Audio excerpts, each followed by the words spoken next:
Get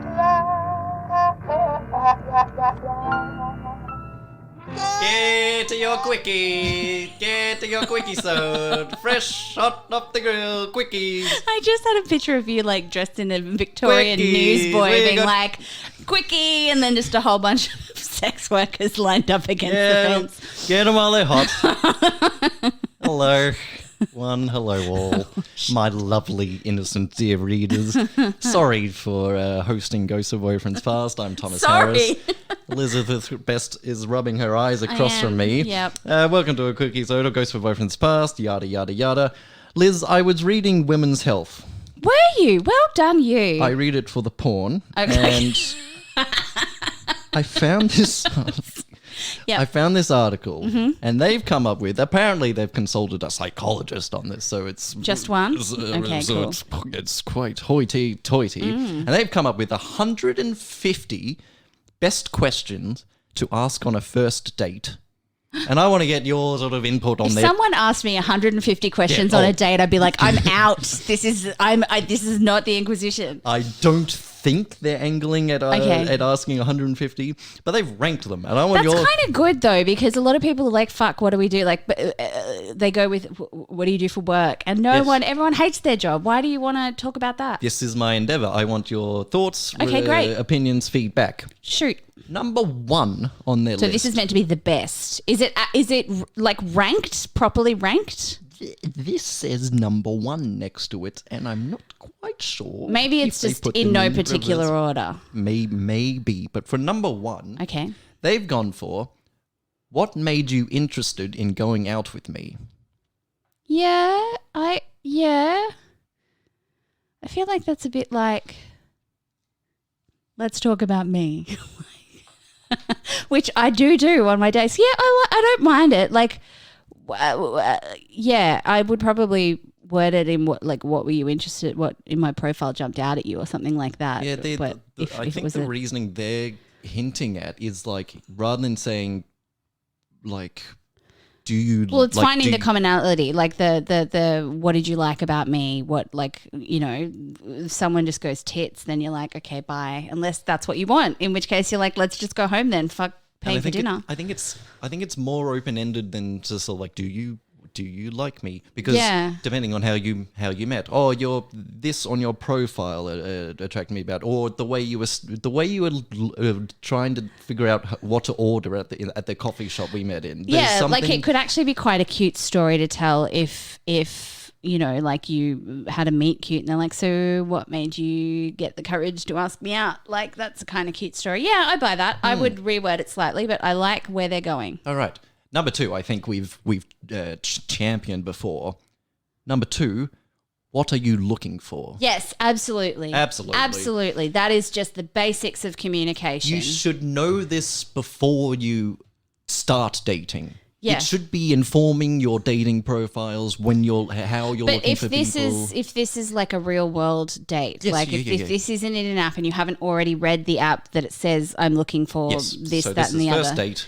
What are you looking for is perfect, because then you can figure out if you're on the same page, as long as you are both honest, and upfront about what you are looking for. Honesty, that old little wrinkle in proceedings. That old little fuck up in the plan. But absolutely, you don't. How many people get married and then 5 years into marriage, one of them finds out they don't want kids, or can't have kids, or something huge that matters to you. Find that out at the beginning and save yourself some time and heartbreak down the line. What do we got next? Number 3, what matters to you? God, I feel like I'm at work. Yeah. Sorry, and that's like when you're coming up with a campaign of, you know, like what matters, like what matters to people. Tell me about it. What matters to you? Yeah, I like that because that's, I mean, this has the danger of falling into religion or politics, which I think are first date. Sure, but not no-nos, but be careful of. But what matters to you? So you could take that into social justice, or your dog. You could, or Billy Joel. You could sort of run anywhere with that, and then I think that would spark a good. Yeah, I like conversation. it. What matters to you? Yeah, my friends, my family gives you a good insight into who yeah, this person is. It's better than a concrete. What do you do? Or what don't you like? Right. Yeah. Right. Oh, what are your favourite bands? Oh, Zane? I just want to throw in for this question. You have to, I think you have to go outside of generic answers for that one. It's like, what's important to you? Friends and family. But what if that is what's important to me? Well, I guess you have to follow that up with. What if I am a boring person, Zane? Well, are you a boring person? No, I know I'm you're not a boring not. person. I'm very fascinating. Thing, Otherwise, I wouldn't say, have a podcast. My family is very important to me. I have a really strong relationship with my mum. She's a very interesting person. And I like spending time with her. And so that's... Well, I think you probe it, right? That's your job. So if someone says my family, they're like, do you have a good relationship with your family? And that's when the story comes out. Okay. You know? I'll allow it. Okay, good. Thank you. Yep. Yeah, I think there's merit of it. And then we get to a bit of a more wrinkly one. And this will be my last one before I hand it over.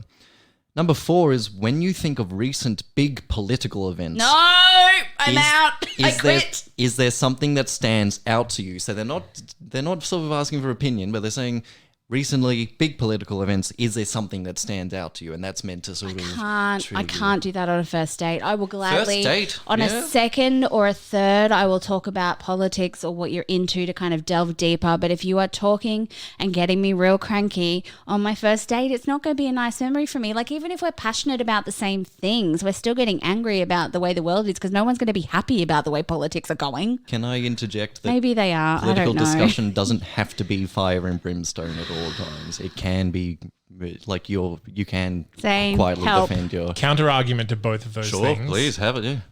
Yes, getting angry is fun, and yes, it has to be fire and brimstone. I want to date a revolutionary. Thank you very much. Goodbye. Okay. So this would be a good question for you. Right. For me, I am avoidant of this kind of thing on first dates. Yeah, it's a big one to throw up at number 4 on the list. Yeah.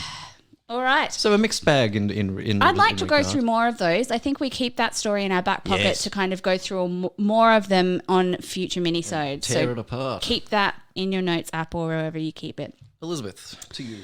All right. So a couple of weeks ago, we asked for wedding stories, like wedding car crash. Oh, yes. Like, yes, please. Yes. Salivating. Yes. So the call out was heated. This came from our Ghosts of Boyfriends Past group therapy group. If you would like to join, please join in the discussion because we talk about episodes. We also post memes. We also talk about extra little stories. So you might have the opportunity to jump the queue and get one of your stories read out if you're in our group. You were.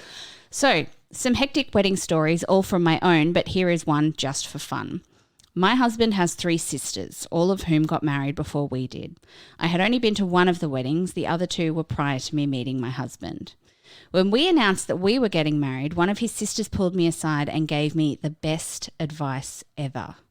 She told me not to tell my mother-in-law what style of dress I was wearing. Do not show her any of my accessories. Do not let her know the colour of my bridesmaids' dresses or what my mother was wearing.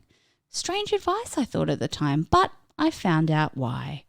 When the first sister got married in the 80s, the bride and bridesmaids wore lace fingerless gloves. Guys, it was the 80s and this was the fashion. Yeah. Yes. And mother-in-law decided to wear lace fingerless gloves as well. Oh, good. Second sister in the early 90s wore a slim tailored dress and a pillbox hat with a veil. Mother-in-law also wore a dress in a similar style with a pillbox hat and a veil. Oh, delicious. Third sister in the late 90s had bridesmaids in strapless burgundy dresses with big taffeta shawls. I was at this wedding and yes, I did think it was peculiar that the mother-in-law also wore burgundy and had a big taffeta shawl.